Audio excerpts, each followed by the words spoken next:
স্বাগত গ্লোবাল টাইমে। বিশ্বের নানা প্রান্তের খবর নিয়ে আপনাদের সঙ্গে আছি আমি আসিফ টিপু। এবারে বিস্তারিত। রাশিয়ার প্রতি ক্ষোভ জানিয়ে দুটি পারমাণবিক সাবমেরিন রুশ সীমান্তের কাছাকাছি মোতায়েনের নির্দেশ দিয়েছেন মার্কিন প্রেসিডেন্ট ডোনাল্ড ট্রাম্প। মস্কোর সাম্প্রতিক বক্তব্যের জবাবে এই সিদ্ধান্ত নিয়েছেন বলে জানান তিনি। তবে সামরিক প্রোটোকল মেনে দুটি সাবমেরিন কোথায় মোতায়েন করা হয়েছে তা নির্দিষ্ট করে বলেননি ট্রাম্প। সামরিক মোতায়েনের পদক্ষেপ ও মেদভেদেবের পাল্টা হুঁশিয়ারি সব মিলিয়ে ফের উত্তপ্ত হতে পারে ওয়াশিংটন মস্কো সম্পর্ক।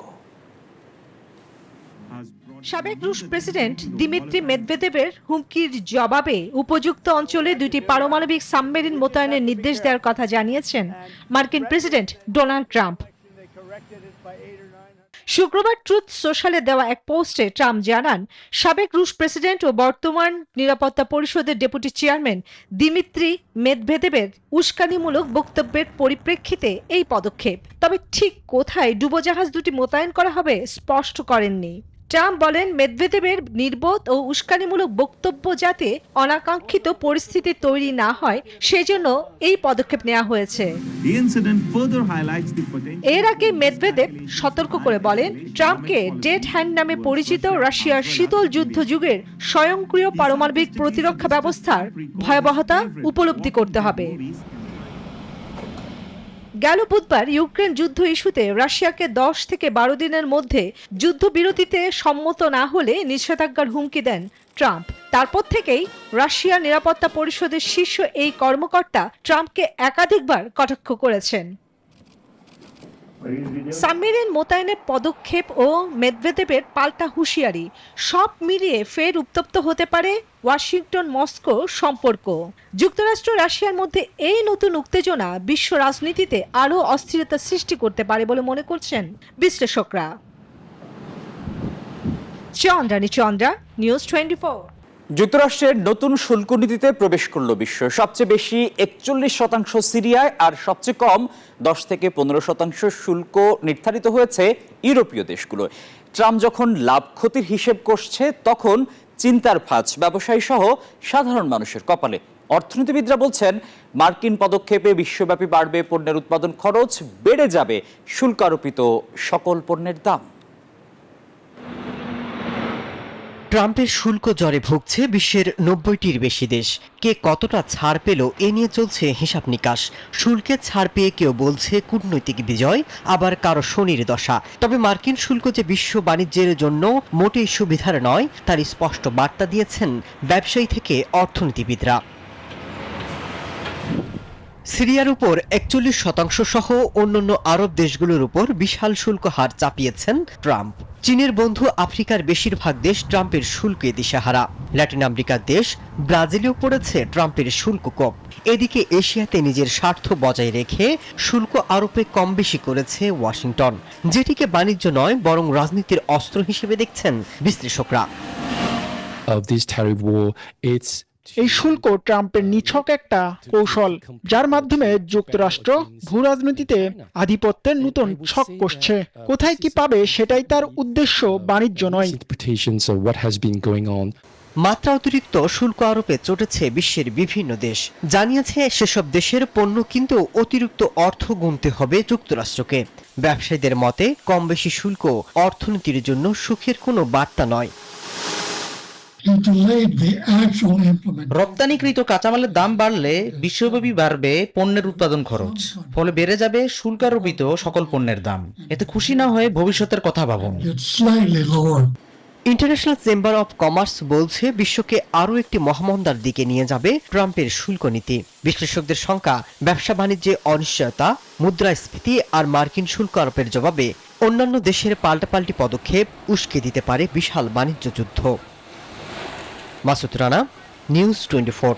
ট্রাম্প প্রশাসনের নতুন শুল্ক নীতির ফলে যখন বিপাকে আফ্রিকার দেশগুলো, তখন ছায়ার মতো পাশে দাঁড়িয়েছে চীন। বাণিজ্য সম্পর্ক আরও গভীর করার লক্ষ্যেই 53টি দেশের আমদানি পণ্যের উপর শুল্ক তুলে নিতে প্রস্তুত বলে ঘোষণা দেয় বেইজিং। অর্থনীতিবিদদের শঙ্কা, শি জিনপিং এর সুবিধা পেতে যুক্তরাষ্ট্র থেকে মুখ ফিরিয়ে নেবে আফ্রিকার দেশগুলো।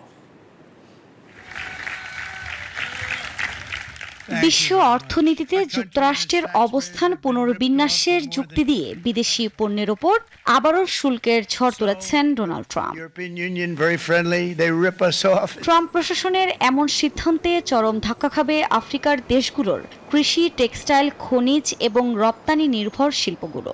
গণমাধ্যমের তথ্য বলছে, নতুন এ শুল্ক নীতির ফলে গাড়ি, ধাতু ও ফলমূল যুক্তরাষ্ট্রে রপ্তানির 85% পর্যন্ত কমে যাবে দক্ষিণ আফ্রিকার। পোশাক ও ভ্যানিলার জন্য বিশ্ববিখ্যাত মাদাগাস্কের অর্থনীতিও পড়বে হুমকির মুখে। আর তেল খাতে ধাক্কা খাবে নাইজেরিয়া। এতে চাকরি হারানোর শঙ্কায় আফ্রিকার লাখ লাখ মানুষ।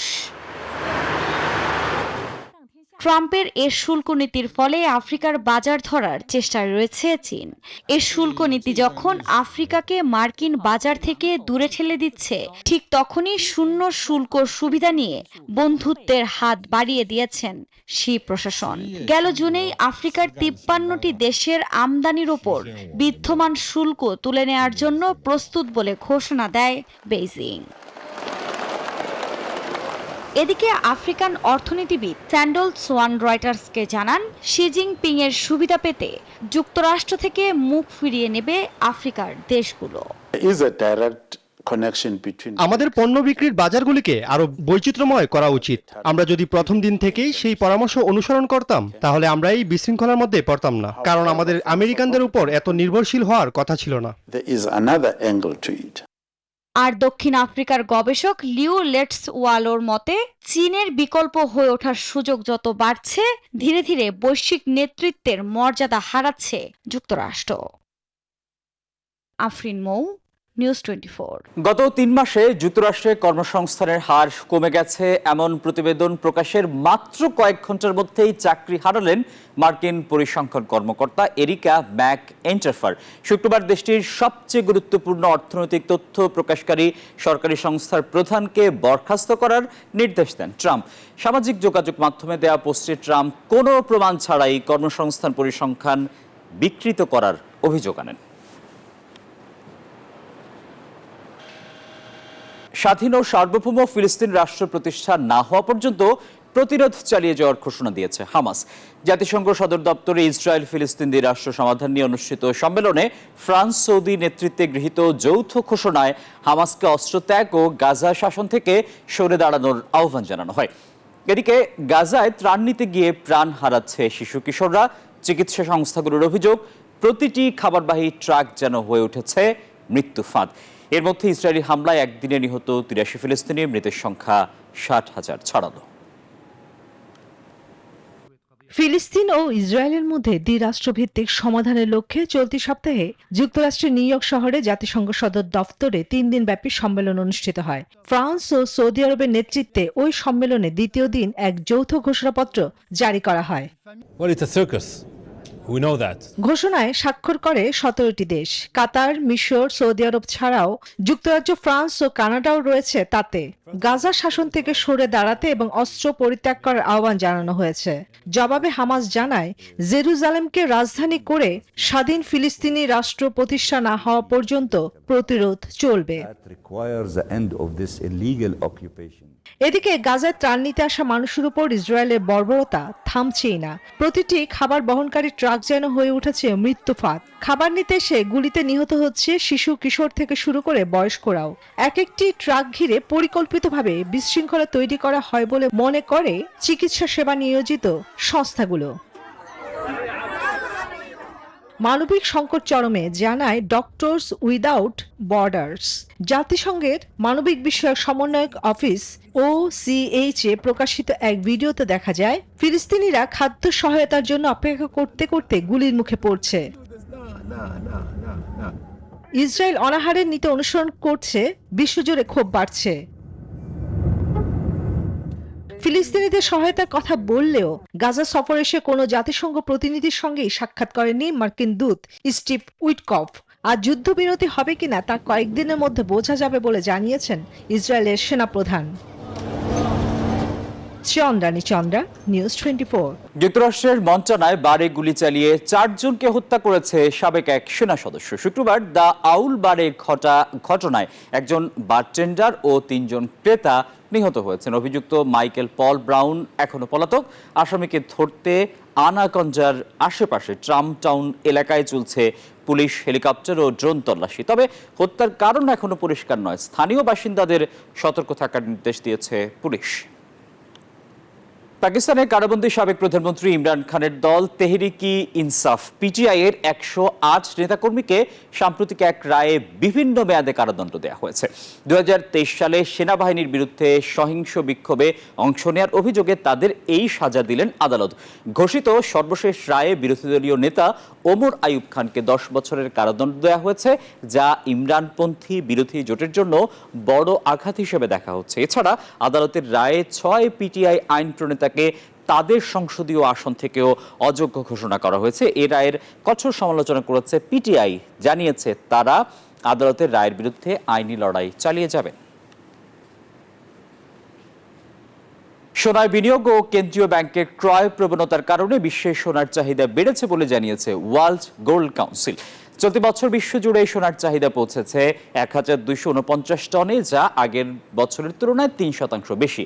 বিশেষজ্ঞদের মতে বিনিয়োগে সোনার আকর্ষণ ও কেন্দ্রীয় ব্যাংকগুলোর সঞ্চয় বৃদ্ধি এই প্রবণতার মূল কারণ। যদিও স্বর্ণালঙ্কারের চাহিদা পরিমাণে কিছুটা কমেছে, তবে দামে এর বাজার মূল্য বেড়েই চলেছে।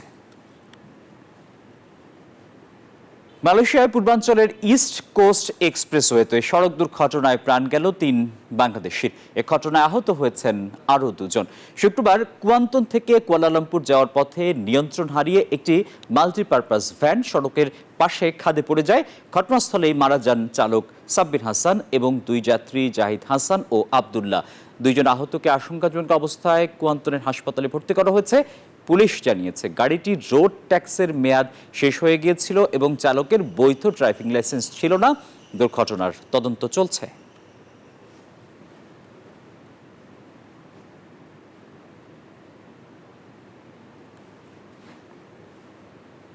আর এই ছিল গ্লোবাল টাইমের এখনকার আয়োজন। আরো সংবাদ ও বিশ্লেষণ জানতে ভিজিট করুন news24bd.tv। সবাইকে ধন্যবাদ।